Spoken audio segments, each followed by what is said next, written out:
ನೋಡಿದ್ರಲ್ಲ, ಇದು ನಮ್ಮ ಅಮ್ಮ ಹಾಕಿರೋದು. ಅದು ಯಾವ ಮಾವಿನಕಾಯಿ ಅಮ್ಮ ಅದು? ಇದು ತೋತಾಪುರಿ ಮಾವಿನಕಾಯಿ, ಒಳ್ಳೆ ಬೆಳೆದಿದೆ. ಇದು ಮಳೆ ಬಂದರೆ ಮತ್ತೆ ಉಳಿಯೋದಿಲ್ಲ, ಹಾಳಾಗಿ ಹೋಗ್ತದೆ, ಹುಳ ಆಗ್ತದೆ. ಅದಕ್ಕೆ ಬೆಳೆದಿರುವಾಗಲೇ ಹಾಕಿದರೆ 1 ತಿಂಗಳು ಉಪ್ಪಿನಕಾಯಿ ಉಳಿತದೆ. ಇದು ಟೆಂಪರರಿ ಉಪ್ಪಿನಕಾಯಿ ಅಲ್ವಾ? 1 ತಿಂಗಳೆಲ್ಲ ಉಳಿತದೆ. ರೆಡಿ ಅಂತ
ಎಲ್ಲೊಮ್ಮೆ ಆಗ್ಬೋದಾ?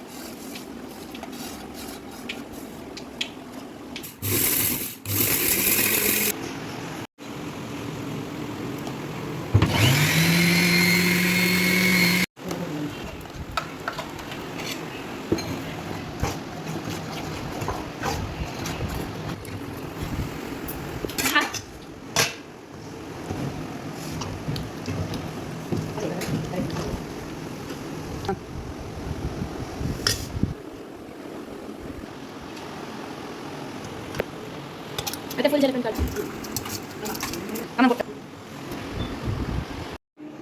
ಇವಾಗ ಉಪ್ಪಿನಕಾಯಿ ರೆಸಿಪಿ ನೋಡಿದ್ರಲ್ಲ, ಇದು ನಮ್ಮ ಅಮ್ಮ ಹಾಕಿರೋದು. ಅದು ಯಾವ ಮಾವಿನಕಾಯಿ ಅಮ್ಮ ಅದು? ಇದು ತೋತಾಪುರಿ ಮಾವಿನಕಾಯಿ, ಒಳ್ಳೆ ಬೆಳೆದಿದೆ. ಇದು ಮಳೆ ಬಂದರೆ ಮತ್ತೆ ಉಳಿಯೋದಿಲ್ಲ, ಹಾಳಾಗಿ ಹೋಗ್ತದೆ, ಹುಳ ಆಗ್ತದೆ. ಅದಕ್ಕೆ ಬೆಳೆದಿರುವಾಗಲೇ ಹಾಕಿದರೆ 1 ತಿಂಗಳು ಉಪ್ಪಿನಕಾಯಿ ಉಳಿತದೆ. ಇದು ಟೆಂಪರರಿ ಉಪ್ಪಿನಕಾಯಿ ಅಲ್ವಾ? 1 ತಿಂಗಳೆಲ್ಲ ಉಳಿತದೆ ಟೆಂಪರರಿ. ಅಂದರೆ ಒಳ್ಳೆ ಆಗ್ತದೆ. ಅದಕ್ಕೆ ಕೈ ಸ್ವಲ್ಪ ಬರ್ತದೆ. ಇದರದೊಮ್ಮೆ ರೆಸಿಪಿ ಹೇಳಿ ಅಮ್ಮ ಇನ್ನೊಂದ್ಸರಿ. ಇದರೊಂದು 4 ಮಾವಿನಕಾಯಿ ತಗೊಂಡಿದ್ದೇನೆ, ತೋತಾಪುರಿ. ಅದನ್ನು ಸರಿ ತೊಳೆದು ಒಣಗಿಸಿ ಸಣ್ಣ ಸಣ್ಣ ಪೀಸ್ ಮಾಡಿ ಇಡಬೇಕು. ಕಟ್ ಮಾಡಿದ ಕೂಡಲೇ ಒಂದು ಅಂತರ ಉಪ್ಪು, ಒಂದು ಅಂತರ ಇದು ತುಂಡು ಹಾಗೆ ಹಾಕಿ ಇಡಬೇಕು. ಅದಕ್ಕೆ ಸ್ವಲ್ಪ ಭಾರ ಇಡಬೇಕು, ಬಾಳೆ ಎಲೆ ಮುಚ್ಚಿ ಕಲ್ಲಿಟ್ಟು ಭಾರ ಇಡಬೇಕು. ಅದು ಮರುದಿನಕ್ಕೆ ಅದರ ಉಪ್ಪು ನೀರು ಬಿಡ್ತದೆ. ಆ ಉಪ್ಪು ನೀರಲ್ಲಿ ಒಂದು 100 ಗ್ರಾಮ್ಸ್ ಮೆಣಸು, ಒಂದು 50 ಗ್ರಾಮ್ಸ್ ಸಾಸಿವೆ, ಮತ್ತು ಸ್ವಲ್ಪ ಹಿಂಗು, ಸ್ವಲ್ಪ ಜೀರಿಗೆ, ಮೆಂತೆ ಹಾಕಿ ಹುರಿಬೇಕು. ಅದನ್ನೆಲ್ಲ ಆ ಉದ್ದ ನೀರಲ್ಲಿ, ಅದೇ ಉಪ್ಪು ನೀರಲ್ಲಿ ಸ್ವಲ್ಪ ಸ್ವಲ್ಪ ನೀರು ಹಾಕಿ ನೈಸ್ ಮಾಡಿ ರುಬ್ಬಬೇಕು. ರುಬ್ಬಿದ ಮೇಲೆ ಅದಕ್ಕೆ ತಣ್ಣದ ಒಗ್ಗರಣೆ ಹಾಕಿ ಮತ್ತೆ ಮಿಕ್ಸ್ ಮಾಡಿದರೆ ಆಯಿತು. ಇದು ಒಂದು ತಿಂಗಳ ತನಕ ನಿಲ್ಬೋದು, ಇರಲಿಕ್ಕಿಲ್ಲ. ಅಂದರೆ ಬೆಳೆದ ಮಾವಿನಕಾಯಿ ಮತ್ತು ಅದು ಸ್ಮೂತ್ ಆಗಿರ್ತದೆ ತೋತಾಪುರಿ, ಅದು ಹಾಗೆ 1 ತಿಂಗಳ ತನಕ ಇಡ್ಬೋದು ಅಷ್ಟೇ.